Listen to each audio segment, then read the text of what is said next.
ہم جانتے ہیں کہ اس ریاست کے پاس طاقت ہوتی ہے, ہم جانتے ہیں کہ حکومت کے پاس طاقت ہوتی ہے, لیکن عوام کے بغیر کوئی طاقت کبھی کام نہیں آئی. عوام کے بغیر کوئی طاقت کبھی کہیں کسی جگہ کام نہیں آئے.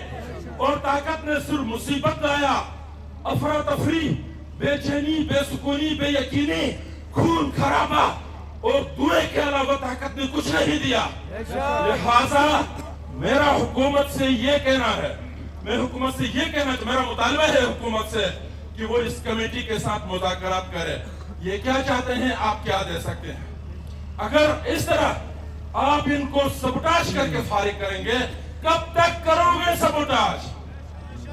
یہ تو 70 سے چیزیں چلی آ رہی ہے, ہمیشہ جو ہے ان کو ڈسبرس کیا گیا. اگلی مرتبہ اور تیز ہوگا, اگلی مرتبہ اور تیز ہوگا. یہ اجتماع اور یہ دھرنے اس وقت کم ہوں گے جب لوگوں کے مسائل کم ہوں گے, جب لوگوں کی مشکلات کم ہوں گی, جب لوگوں کو پتہ چلے گا کہ ہماری حکومت ہماری اپنی ہے, تو وہ آپ کو مسائل پیدا نہیں کریں گے. اب ہر شخص کو پتہ ہے کہ عوام الگ لوگ ہے, حکمران الگ لوگ ہے, یہ سب کو پتہ ہے. یہ بات میں صرف پنجاب سے آئے ہوئے یا پختون علاقے سے آئے ہوئے سرکاری افسروں کو نہیں کہہ رہا. ہمارے بیچ بھی جو سرکار کے ملازم ہے وہ بھی ایک علیحدہ کلاس بنا کے بیٹھے ہوئے ہیں. ہم ایسے نہیں ہے. بعض اوقات دفتروں کے اندر کوئی پنجابی پٹھان صحیح کام میں نکال سکتا ہے, اپنا تو پورے علاقے کو وڑ کے رکھ دیتا ہے. ہمارا ایسا کوئی مطالبہ نہیں کہ اس لفظ لوکل نان لوکل کا, اس سے بھی بڑھ کر یہ ہے کہ ہمیں ایماندار حکومت چاہیے, ہمیں ایماندار لوگوں کی حکومت چاہیے. پھر یہ میرا حکومت سے مطالبہ تھا. حکومت سے ایک اور بات بھی میں کہوں گا, جب تک کالونیل سسٹم ہوگا, میں آپ کو بتاتا ہوں کالونیل سسٹم کسے کہتے ہیں. جب انگریز ہندوستان پر حکومت کرتا تھا تو ہندوستان کی قانون کچھ اور تھا, انگریز کا اور برطانیہ کا قانون کچھ اور تھا.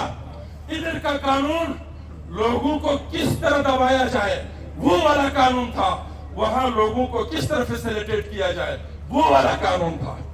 اور یہاں پر وہ حکمران کو فوکس کرتا تھا, عوام کو نہیں کرتا تھا.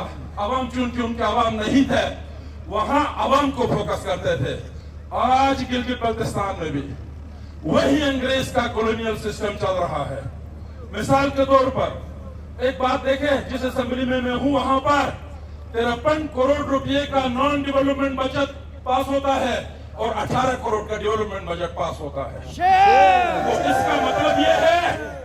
کا مطلب یہ ہے کہ یہ 2-3 ہزار لوگوں کے لیے 53 ارب جو سرکاری ملازم ہیں جو سرکار میں ہے, اور باقی رہی 25 لاکھ کی آبادی کے لیے 18 ارب. اور 18 ارب کو استعمال کرنے کے لیے 53 ارب روپیہ لگانا پڑتا ہے حکومت کو. اس کو کہتے ہیں کولونیل سسٹم. اگر تم 53 ارب اپنے ملازمین پر خرچ کرنے کے بجائے ان غریب عوام پر خرچ کرو گے تو تمہیں 18 ارب بھی نہیں چاہیے ہوگا, تمہیں اتنی بڑی پولیس اور فورس بھی نہیں چاہیے ہوگی, آپ کو آنسو گیس اور پتہ نہیں کیا کیا گولیاں اور ربڑ کی اور اصلی اور نکلی گولیاں بھی تمہیں نہیں چاہیے ہوگی. یہ ساری چیزیں اس لیے ہوتی ہے کہ آپ عوام کے خلاف جاتے ہیں. اور اس سے بھی بڑی بات میں آپ کو بتاتا ہوں, انگریز آفیسرز کالونیل سسٹم کی میں بات کر رہا ہوں آپ کے الفاظ میں, آپ کو سمجھانے کے لیے. انگریز آفیسرز جب چھٹی پہ جاتے تھے گرمیوں میں تو 3 مہینے چھٹی کر کے جاتے تھے. ہمارے یہ محترم جج صاحبان نے 3 مہینے کی چھٹی کر کے یہ کون سے انگلینڈ جا رہے ہیں. ہمارے یہ پروفیسر جو یونیورسٹی کے ہیں 3 مہینے کی چھٹیاں کر کے پنجاب جا کر یہ کون سے برمنگھم کی طرف جا رہے ہیں. اور یہاں لڑکوں کی حاضریاں پوری نہیں ہوتی ہے, وہاں وہ عیاشی کر, اس کو کہتے ہیں کولونیل سسٹم. وہ سسٹم جو آپ کے مطابق نہیں ہے, آپ کے ہوا کے مطابق نہیں ہے, آپ کے تہذیب کے مطابق نہیں ہے, آپ کے موسم کے مطابق نہیں ہے, آپ کے عقیدے کے مطابق نہیں ہے, آپ کی جغرافیہ کے مطابق نہیں ہے, آپ کے دھرتی کے مطابق نہیں ہے, بلکہ باہر سے لاگو ہے تو اس کو کالونیل سسٹم کہتے ہیں. اور یہی کالونیل سسٹم ہی ہے جس سے ہمیں آزادی لینی ہے. اور اسی کولونیل سسٹم سے ہم نے نکلنا ہے اور اسی کولونیل سسٹم سے ہمیں اپنے حکمرانوں کو بھی نکالنا ہے کیونکہ وہ خود بھی وہاں پھنس گئے ہیں. اور پھر یہ ہمارے ساتھ کتنا دھوکہ کرتے ہیں, کتنا جھوٹ بولتے ہیں. ہمیں پڑھاتے ہیں حضرت علی کی زندگی, ہمیں پڑھاتے ہیں حضرت عمر کی زندگی, اور خود کی کون سی زندگی گزار رہے ہیں. میں آپ کو بتا دوں, حضرت علی کی زندگی اور حضرت عمر کی زندگی ہمیں پڑھاتے ہیں, لیکن یہ ایکچوئل پریکٹیکل تو آپ یورپ میں دیکھیں گے, میں آپ سے ان کافروں میں دیکھیں گے جن کو ہم غیر مسلم کہتے ہیں. آپ میں سے اتنا بڑا اجتماع ہے, یہ لاکھ سے زیادہ لوگ ہوں گے یہاں پر. آپ مجھے امریکی صدر کے چپڑاسی کا نام بتاؤ, میں آپ کو 1 لاکھ روپیہ دیتا ہوں. ہے کوئی صدر امریکہ کے صدر کا, فرانس کے صدر کا کوئی چپڑاسی ہے؟ جرمنی کے چانسلر کا کوئی چپڑاسی ہے؟ برطانیہ کے وزیر اعظم کا کوئی چپڑاسی ہے؟ آپ کے نائب تحصیلدار کے 6 ہیں, 6. ایک بازار سے سبزی لاتا ہے, ایک گھر کا کام کرتا ہے, ایک دفتر پہ ہے, ایک گاڑی چلاتا ہے. علی کی زندگی گزارو, تم بھی تو تھوڑی بہت گزار کے دیکھو نا. پھر میں آپ پبلک سے بھی مخاطب ہوں اور یہ کہنا چاہتا ہوں, اللہ تعالیٰ کبھی بھی ہماری مدد نہیں کرے گا جب تک ہم اسی طرح بے ایمان رہیں گے. یہاں دن بھر 5 وقت, ہفتے میں جمعے کے دن, پورے رمضان میں, محرم میں, چاند رات میں کتنے لوگ جمع ہو کر ایمان کی باتیں کرتے ہیں. اور اس پاکستان کے اندر آپ کو سب کچھ ملے گا سوائے ایمان کے, سب کچھ ملے گا سوائے ایمان کے. یہ ایمان نہ یونین کونسل میں ہے, نہ یہ ایمان ڈسٹرکٹ کونسل میں ہے, نہ گلگت بلتستان اسمبلی میں ہے, نہ پاکستان کی قومی اسمبلی میں ہے, نہ پاکستان کے سینٹ میں ہے, نہ پاکستان سے بڑے آدمی کا زرداری اور نواز شریف کے پاس ایمان ہے, نہ ان کے چپڑاسی کے پاس ایمان ہے. جس کو 10 روپے ملے وہ 10 روپے جیب میں ڈالتا ہے, جس کو 100 ملے 100 جیب میں ڈالتا ہے, اور جس کو کروڑ ملے وہ کروڑ جیب میں ڈالتا ہے, جس کو ارب ملے وہ ارب جیب میں ڈالتا ہے, جس کو عرب ملے وہ عرب کی طرف جاتا ہے, جس کو یورپ ملے وہ یورپ کی طرف جاتا ہے, جس کو ڈالر ملے وہ امریکہ کی طرف جاتا ہے. کہاں تمہارا ایمان؟ اور یہ ایمان صرف اوپر سے ختم نہیں ہے, یہ ایمان نیچے سے بھی ختم ہے. اور میں آپ کو یہ بھی بتاؤں, گلگت بلتستان میں پریشان ہوں اس بات پر. آپ کو اقتدار دیا جاتا ہے, اللہ تعالیٰ آپ کو مقتدر بناتا ہے, تو 5 عادل قسم کے لوگ ہمارے درمیان موجود نہیں ہیں. میرے سمیت میں اچھی طرح جانتا ہوں کہ ہم میں 5 لوگ جو کابینہ کے ممبر بنا سکے, ایماندار نہیں ملتے ہیں. بہترین شیعہ ملے گا, بہترین سنی پرستگار ملے گا, بہترین اسماعیلی بس, بہترین شیعہ, بہترین یشکن, بہترین گلگتی, بہترین بلتی, بہترین طاقتور, سب کچھ ملے گا. ایک عادل بہترین نہیں مل سکتا ہے, جس کو جہاں موقع ملتا ہے اپنی برادری, اپنی مذہب, اپنے علاقے کو وہاں کھپاتا ہے. کیا آپ کے ایک افسر اپنی برادری کے 400 لوگوں کو نوکریاں دے کر تم لوگوں کو افسر نہیں کیا ہے؟ اللہ اقتدار اس لیے ہمیں نہیں دیتا ہے. تو لہذا میں آپ سے گزارش کروں, اپنی جگہ سب کو ایماندار بننے کی ضرورت ہے. آپ اپنا ووٹ ایمان کے ساتھ ووٹ کا استعمال کریں, مذہب کے خاطر نہیں, نسل اور زبان کے خاطر نہیں, پیسے کے خاطر نہیں. اور پھر میں آپ سے یہ بھی گزارش کروں, یہ باتیں پوری قوم کے لیے نہیں, میں اس نوجوان نسل کی طرف مخاطب ہوں کہ آپ میں ایمانداری ہونی چاہیے, آپ میں ایک کیڈر ہونا چاہیے. وقت یہ ہے کہ اس اسمبلی میں ووٹ دے تو کس کو دے. اسی حلقہ نمبر 1 سے لے کر 24 تک پہلے نمبر پر, دوسرا, تیسرا آنے والا سب کو ٹرائی کیا, کوئی رزلٹ نہیں آتا ہے. تو لہذا ایک کیڈر پیدا کرنے کی ضرورت ہے. اس کیڈر کو پیدا کرنے کے لیے میں آپ سے یہ اپیل کروں گا, اور ایکشن کمیٹی کے ممبران سے بھی یہ اپیل کروں گا, پولیٹیکل لوگوں سے بھی یہ اپیل کروں گا, اس دھرنے کا جو بھی نتیجہ نکلے گا سو نکلے, اللہ کرے کہ اس کا ایک اچھا نتیجہ نکلے. اس کے بعد بھی آپ ایک ایسی پولیٹیکل موومنٹ بنانے کی کوشش کریں جو گلگت بلتستان کے اصل مسئلے کو حل کرنے کے لیے کام کرے. سیاسی طور پر